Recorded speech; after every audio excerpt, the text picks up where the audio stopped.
You ever notice how quickly we'll forgive a stranger for cheating on their spouse, as long as their reaction looks funny on a Jumbotron? I'm still trying to decide if that says more about them or about us. So here's the moment that's been looping on every feed. Wednesday night, Gillette Stadium, Coldplay's Music of the Spheres tour. The Kiss Cam lands on Astronomer CEO Andy Byron and the company's chief people officer, Kristen Cabot. They freeze, duck, try to disappear. Chris Martin leans in and cracks, either they're painfully shy or having an affair. 30 million views later, the company launches a formal investigation, Byron's wife nukes her Facebook, Byron himself vanishes from LinkedIn, and StubHub, of all places, starts running tongue-in-cheek ads that say, "Tickets so good, you'll forget you're married."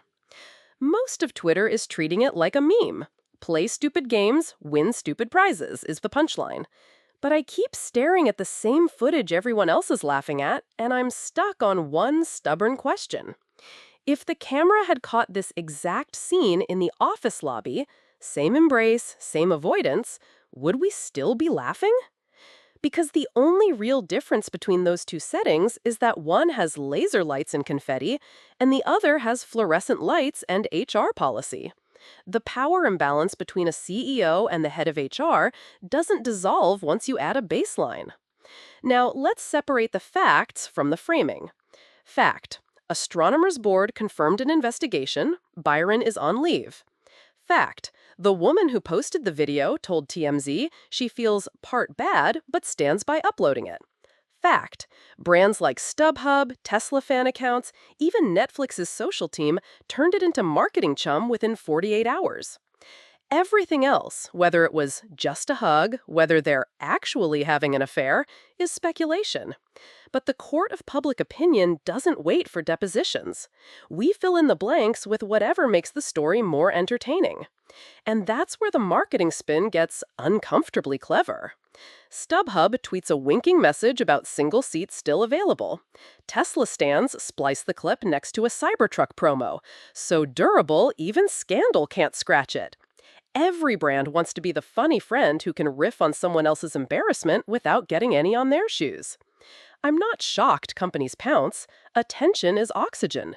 What surprises me is how willingly the rest of us hand it over, as long as the target is powerful enough to deserve mockery and distant enough not to be a neighbor. There's an old line that sunshine is the best disinfectant, but sunlight can also bleach the nuance out of things.